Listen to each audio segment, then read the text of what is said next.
Good afternoon, everyone. Welcome to the special business meeting for the District of Squamish for Tuesday, June 21st. It is National Indigenous Peoples Day. Just want to acknowledge that, and a good time for us to reflect on and rethink our relationship to the land, water, air, and the people who have stewarded these lands since time immemorial. And so with that, I would like to acknowledge that we are meeting today on the traditional unceded territory of the Squamish Nation. Hatsqualawin, Queestaluktamuk, Squamish, Okumeo. Council motion to adopt the agenda. Moved by Councillor French, seconded by, I don't think your camera's on. Councillor Pettengill. Any opposed? Motion carries. So we're doing a couple of annual general meetings today. First up is the AGM for the District of Squamish. Turn it over to Ms. Boxer.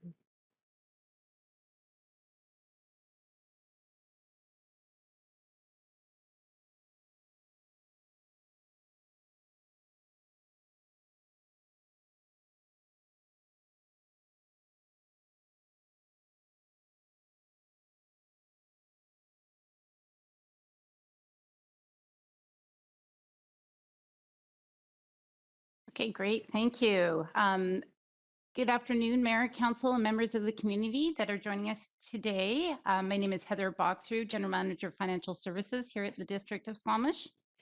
Ms. Rianne Sousa, Director of Financial Operations, was unable to attend today, so I will be doing my best to present her presentation on the 2021 Statement of Financial Information, otherwise known as the SOFI.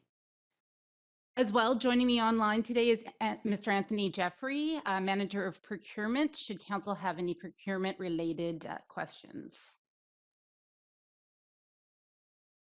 So the goal today is that Council approve the following resolution, that the District of Squamish approve the 2021 Statement of Financial Information presented on June 21st, 2022. For Council and the public's background, to comply with the Financial Administration Act, the district must prepare a consolidated statement of financial information by June 30th, which includes the 2022 audited financial statements adopted by Council on May 10th, 2022. The SOFI includes the following. Employee remuneration above $75,000 and the total amount of expenses paid to or on behalf of employees. A consolidation total of remuneration paid to all employees, the total amount paid to each supplier of goods and services above $25,000, and a consolidated total of all other payments made to suppliers of goods and services. The consolidated SOFI includes transactions for the district, the library, and the Squamish Sustainability Corporation. In addition, Section 168 of the Community Charter requires municipalities to report annually council members' remuneration, benefits, expenses, and any contracts the municipality has with them. Following Council's approval of the 2021 Statement of Financial Information will be forwarded to the Ministry of Municipal Affairs. And that's all I have for you. And it's over to Council for any questions or discussion. Council, any questions for Ms. Boxrud or Mr. Jeffries?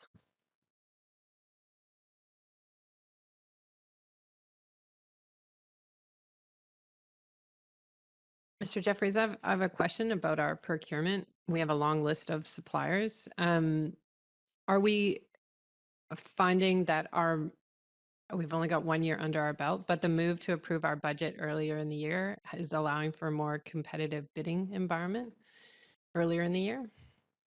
Thank you for the question, Mayor, through the chair. Simple answer is it's yes, it's a move in the right direction. Longer answer is we're in kind of a very difficult position, as you know, with supply chain issues at the moment. So we are being a lot more strategic with doing that, getting our bids out to market a lot earlier. We're hoping to do something very similar to what we did with the pre-qualifying consultants, with pre-qualifying contractors, so that we can actually be a bit more nimble and a bit quicker to go to market when we're ready to, and then get into long-term MSA, master service agreements with those contractors. So they still have to go through, a pre-qualification, but there's always a second round bidding opportunity. It's just a lot quicker and easier to get to market that way. Thank you very much. And just because we adopted a social procurement policy during our term, do you have a sense of what percentage of RFPs going out to market or other bid documents are now including social values? I'd say at least 90 to 95% of our bid documents incorporate some social or environmental procurement requirements in its rated criteria. We've been pretty consistent with going to market that way. Thank you. Council, any other questions? So the motions in front of us are to approve the 2021 Statement of Financial Information as presented today and that BDO be appointed auditors for the District of Squamish. Moved by Councillor French, second by Councillor Herford. Any further comments? I'll call the question. Any opposed? Motion carries. Thank you very much. Ms. Boxford, are you presenting the annual report? Oh, no. Oh, no. That shouldn't have come out that way. Oh, good. Mr. Buxton is presenting our 2021 annual report. Go ahead, Mr. Buxton. Thank you, Mayor and Council. Just take a moment to tee up the presentation. Like Ms. Boxford, this afternoon, Mayor and Council, thank you. I'm here covering for the CEO, Linda Glenday, who's away at a conference. So I will do my best to cover our accomplishments over the last few years. I mean, this is typical of someone from the planning realm that has. Oh, okay.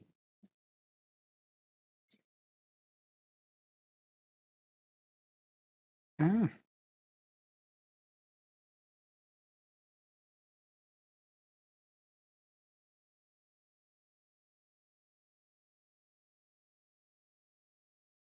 It's very complex. You're a simple guy. Okay, thank you, Mayor and Council. So annual report highlights, acknowledging too that this presentation was developed by Christina Moore in our communications department. I'm here to present the overview. So with that, I'm very pleased to present on behalf of Council and staff the district's annual report for 2021, which is another year of significant progress for Council. This represents Council's third full year of its term. It also demonstrates through the expansiveness, the level of productivity we've continued to maintain despite pandemic-related uncertainty that we've continued to see. So we've still managed to move a number of items along. So it reflects the strategic work of our organization to meet our community's needs amid significant challenges, continuing with climate change, housing affordability, as well as demonstrating the opportunities that we've been able to pounce on with respect to enhanced neighbourhood connectivity and economic development. So the report is built around the four main pillars of the strategic plan, which in turn are guided by our official community plan. So this slide reflects a few of the key steps that the district took in 2021 to act on climate change initiatives. Of note, we've made progress on 89 of 122 of the CCAP or Community Climate Action Plan actions that we need to complete for 2030. 57 are complete or ongoing and 32 are initiated. So lots of activity on that front throughout the organisation. On the same note, we have a new website, micro website, squamish.ca/climate action, which we created as a new home for climate action information around our commitments, and allows us to continue to engage and collaborate with the community on our joint efforts in this regard. In terms of the housing affordability and diversity part of the strategic plan, the Spirit Creek or Buckley Avenue project should be occupied within the next month or so, probably in July. The Community Housing Society has been formed. The executive director was recently hired. The partnering agreement that was developed for units that come through as community amenity contributions is ready to go. We've secured additional affordable housing through a number of rezoning applications that would be made available to the Housing Society when they are constructed at some point in the future. And that represents in total 319 purpose-built market rental units and 102 affordable housing units. Some of the highlights were 58 market rental units and 23 affordable housing units at a project on Centennial Way. These are just the highlights from 2021, I should note. 16 purpose-built market rentals and 24 affordable housing units through a development permit on Cleveland Avenue. 140 purpose-built market rental units and 55 affordable rental units in the Squa project, which is now under construction.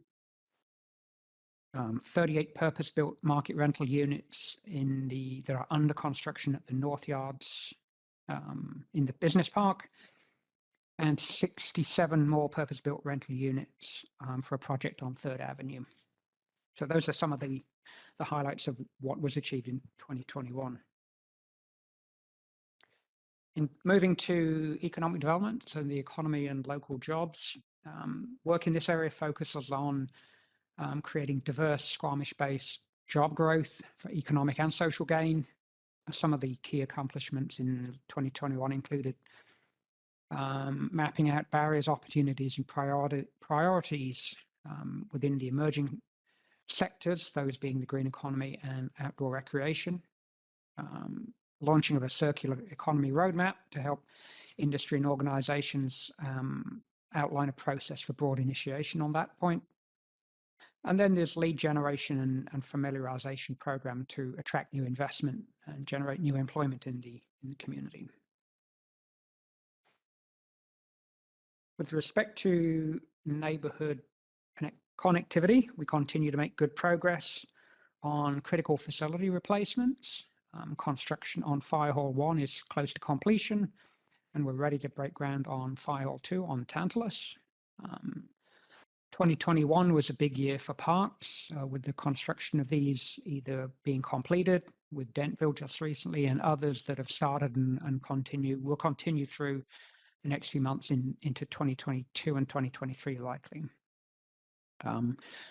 We also appreciate the engagement received from many residents as we work through the survey around park spaces and neighborhood planning, and that's already gone into use in the covered spaces project.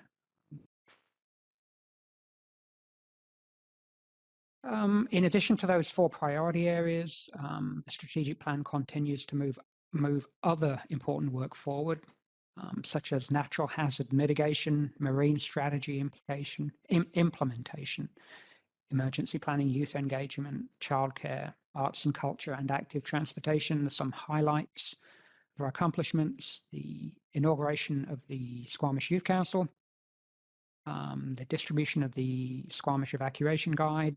We were fortunate enough to get a $2 million provincial grant for 36 new daycare spaces.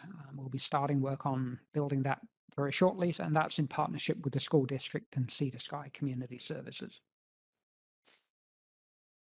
So beyond the work of the strategic plan,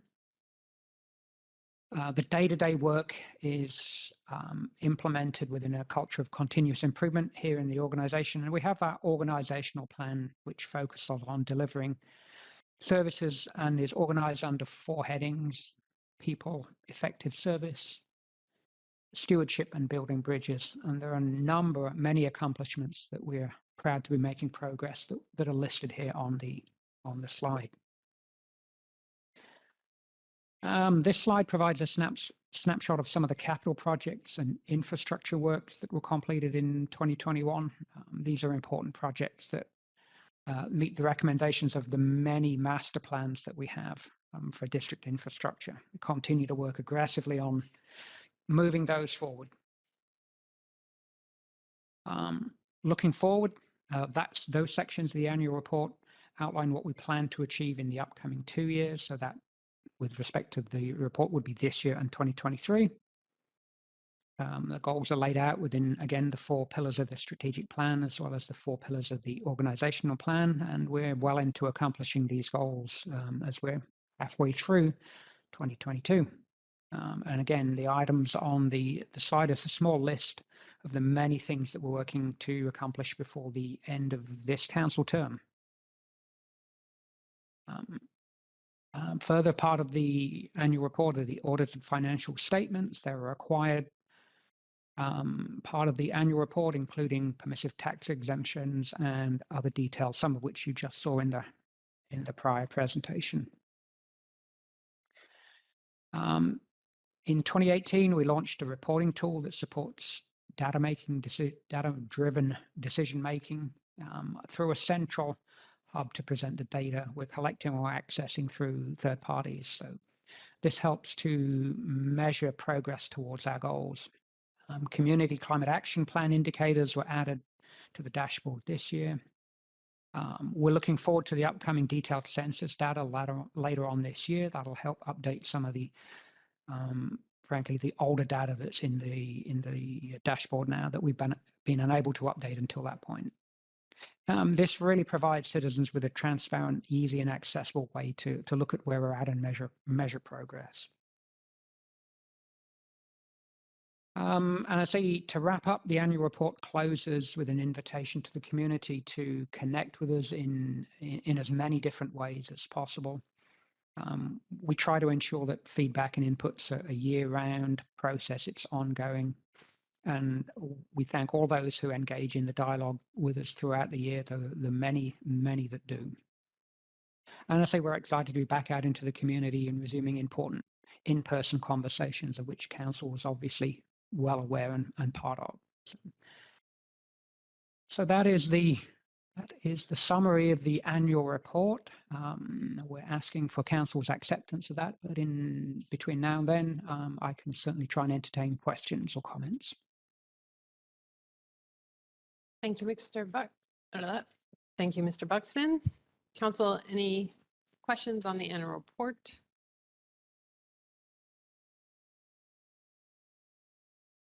There might be comments, so if that's the case, if someone wants to put the motion on the floor, and then we'll go to comments. Moved by Councillor Pettengill that we receive the 2021 annual report, seconded by Councillor Stoner. Comments, Councillor Pettengill? Yeah, thanks. It's just an incredibly impressive amount of work, and thank you to everyone who has contributed a lot to that. I want to note about a week and a half ago, I attended the Climate Leaders Institute at UBC, which was local leaders from across BC talking about some of our challenges and opportunities in terms of climate change. And I've mentioned before at these things, I often hear about the struggles other councils have in getting things done because they don't work well together. And I always feel thankful that I've been part of this council. But there's also a fair bit of talk about challenges in other municipalities in terms of having staff understand the importance of climate change, how it touches everything, and making that cultural shift so we can tackle these things we need to tackle. So we had this one exercise in particular we did where we looked back at our municipal communications for things like public works and so on. And it was an exercise to see how we could layer in some understanding about climate change so that the community understands how it touches everything we do. And when I look back through our communications, we're already doing that so well. I really didn't have anything to do for this exercise. And I think, it just made me appreciate how well our staff has helped us with the strategic plan and has, pushed everything forward for our whole community. And so it's something I was really proud of, and again, makes me very thankful to have been part of this team for the last few years. So thank you. Councillor Anderson? Just a quick comment regarding the strategic plan priorities progress report on the economic and local jobs section. And just a brief observation, the 5 initiatives that were listed, emerging sector program, I think it is, the circular economy roadmap, lead generation plan, agri-food impact study, and the space needs insights and employment space viability analysis. My observation is that they are all oriented to the emerging target sectors. And in some cases explicitly so if we would go to the community or the circular economy roadmap report, for example. And I just wanted to caution that we need to give balanced focus to the core and enabling sectors, which in our overall scheme are listed as being tourism, transportation, forestry, including primary wood products. And I think that we need to be mindful that there are episodes and things that come down for these sectors for which we should be prepared. And I think that we don't want to, I'm not saying we are yet, but we don't want to fall into the habit of losing focus on those sectors. I'm pleased to see that recently a representative from the transportation sector has been appointed to the economic leadership team, namely Kim Sigmund-Loh. And we will have 2 reports upcoming on the employment lands and industrial lands analysis, version 2 of the modeling exercise, and another report, I believe, coming up this summer. So these will be opportunities to discuss this issue as well and just receive reporting on how we are keeping that balanced focus on the full picture of the local economy. Thank you. Councillor Stoner? Thank you. Through the chair, thank you so much to staff for pulling together a comprehensive but digestible report on everything that's been completed over the past year. I think it's easy to forget as restrictions have loosened and we're moving into summer that lots of 2021 was also impacted by the COVID-19 pandemic. And in addition to achieving all the things that are outlined in the annual report, we were able to do so and our staff were able to do so while navigating changing regulations and recommendations around public safety and health as a result of the COVID-19 pandemic. And so just want to say thanks to our staff for their continued hard work and focus, and to my council colleagues for their direction and continued efforts to achieve the goals that we have set out in our strategic plan. No doubt there are some hurdles. We aren't going to be able to check them all off the list, but I am very proud of where we've gotten to. And special kudos to communications for being able to really compile this in a way that is shareable and digestible for our community. So thank you. Any other comments? Seeing none, I'll call the question. Any opposed? Motion carries. Thank you, Mr. Buxton. So now we're on item 4.1. This is the annual general meeting for the Squamish Sustainability Corporation. My script says you might have a short presentation on this, Mr. Buxton. Is that the case?